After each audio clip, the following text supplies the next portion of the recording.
And right now it is time for us to check sports. Let's bring in Mike Cozzi. Good morning, Mike. Good morning. How are you? Good. All right. Sports. I guess maybe we'll start off with the National Hockey League, all right? Okie doke. I missed what happened with last night, but that has been the most exciting thing to talk about since they resumed play. Oh, yeah. I mean, the day started off with Tampa Bay beating Columbus 2-1. All right, so Tampa Bay has a 3-1 lead in games now. Colorado just smacked Arizona. I knew that was coming yesterday. They beat them 7-1. And then in probably the best game of the day, Boston and Carolina. Boston looked like they were sleepwalking in the game. They were down 2-0 going into the third period, and they popped off 4 goals in a row to beat Carolina yesterday 4-3. So a big comeback by Boston yesterday puts them up in their series 3-1.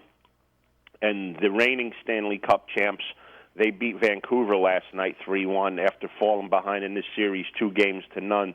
They evened it up at 2-2. So that was yesterday's. Today, Philadelphia takes on Montreal. The Flyers are up 2-1. That game is at 3.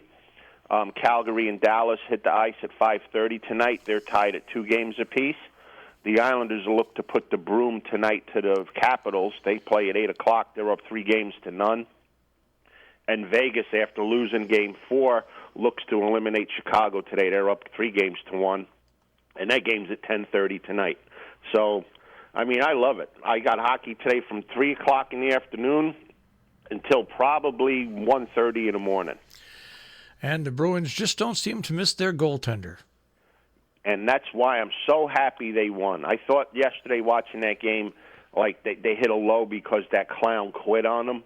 And they picked up their bootstraps and came out in the third period and put that game away. So I'm besides the Islanders, I'm rooting for the Bruins now because I want Tuukka Rask to get it stuck to him.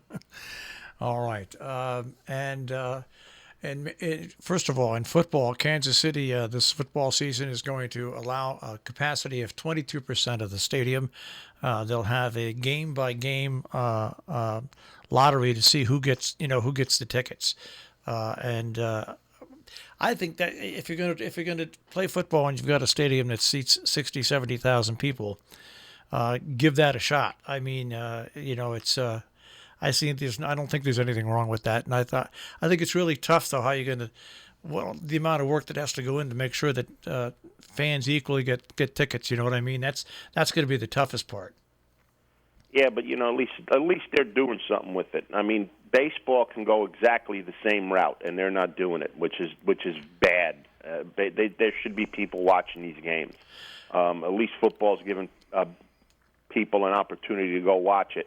And like I said, I mean, football stadiums are a little bit bigger than baseball, but you can put 15,000 people into the baseball stadium with no problem. So I'm glad football, if they play, I won't watch, but I'm glad that they're letting some people come in to watch. Yeah, and the whole key here is they're not going to open up their kiosks, for food where people stand in line and stuff like that.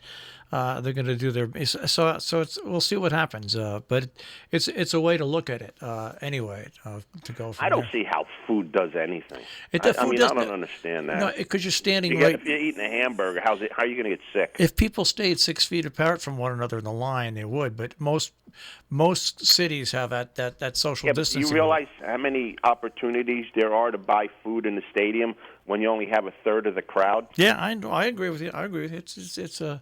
It's one of those weird, tough decisions. All right. Let's see. What else we want to go in sports? Baseball. Oh, how about that? Where do you want to go in baseball? The Crankies finally have a meaningful series. They're playing the Rays tonight, who are, I think, 2 games behind, and they go out to play the Rays without LeMahieu. He got hurt. I think he got hurt eating a bowl of Captain Crunch. And then you have Stanton and Judge. They're on their perennial I don't take steroids injuries.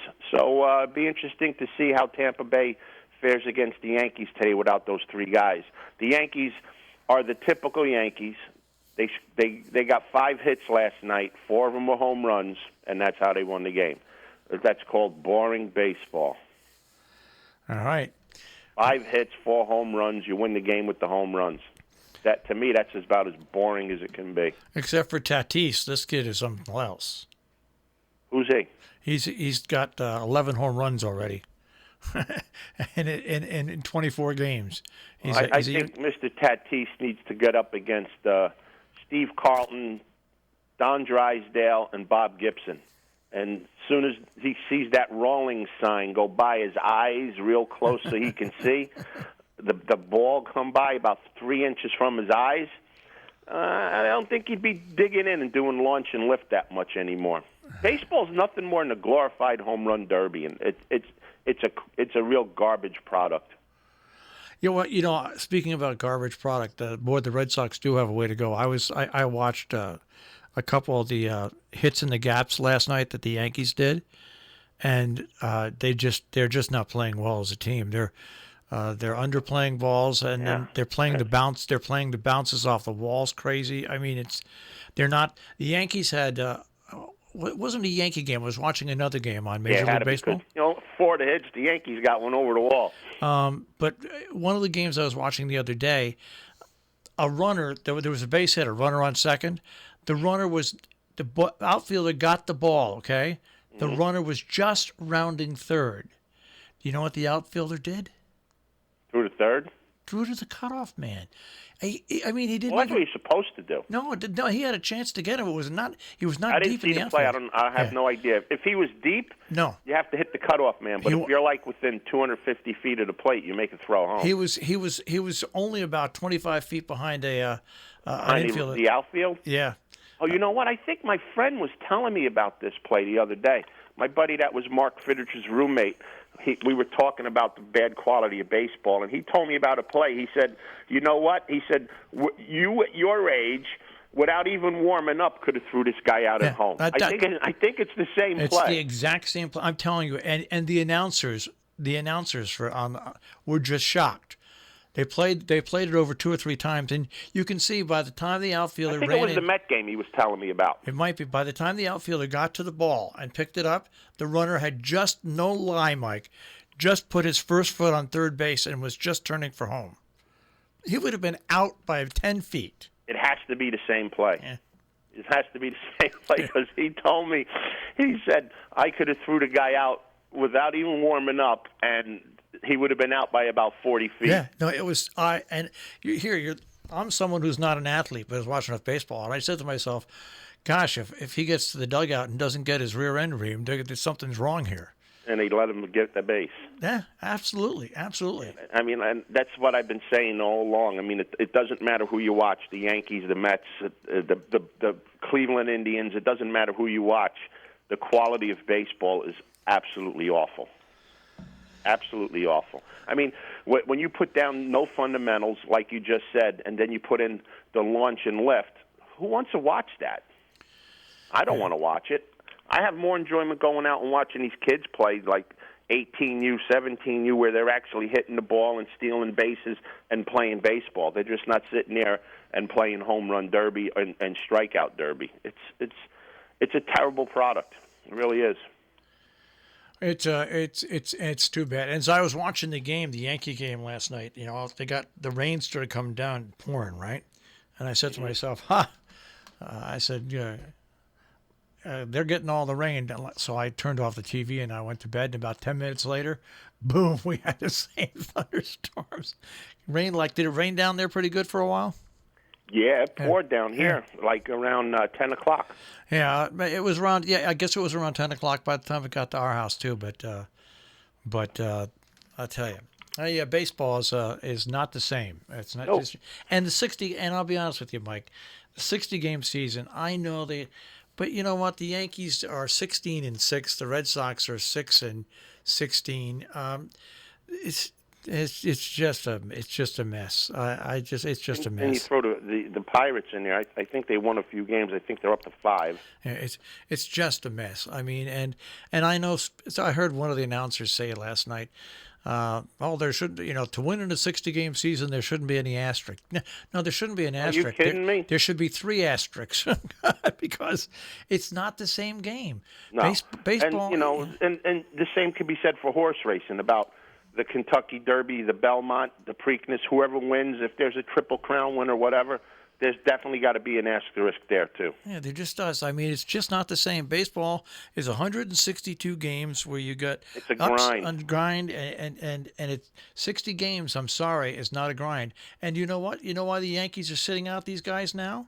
Because they realize it doesn't matter. They're going to be in the playoffs. So they have no incentive to send any with the start like they've had to send anybody out there. Well, you can believe that if you want, but these guys are really hurt.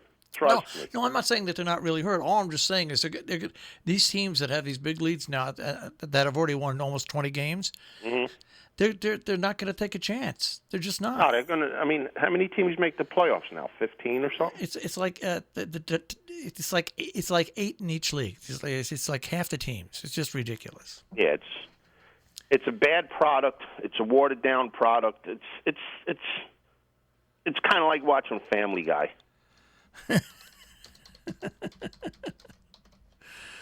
All right. Well, hey, I'll check with you tomorrow, Mr. Cozzi Corner. Yeah. Now, just a quick question with that. Do I have to give a different play on the radio, or than what we're putting there? How are we doing that? Same play. We're just okay. I already got it down. So we're just exposing it out. That's all. We're just exposing it out, making it more available to more people. And you want me to send my thing to you as an email, correct? Send it to Jill. Send it to Jill? Send it to Jill, and she'll phrase it in a way you guys know. I don't. So she'll phrase it in a way that I sound like I know what I'm talking about. No problem. All right, we'll get that done. All right, Mike. Hey, guess what I'm doing today? What? Guess. Teaching. No, that would be something enjoyable. Guess what I'm doing today? What? I don't know. I'm playing golf. No, you're going out for a few beers. No, I don't drink when I play golf. Okay. I play 12 holes and quit. All right. Well, have fun today. Yeah, it's supposed to be nice. All right. Enjoy. You got it. Have a great day, guys. Take care, Mike. Mike Cozzi with a check on sports this morning here on Robin Hood Radio.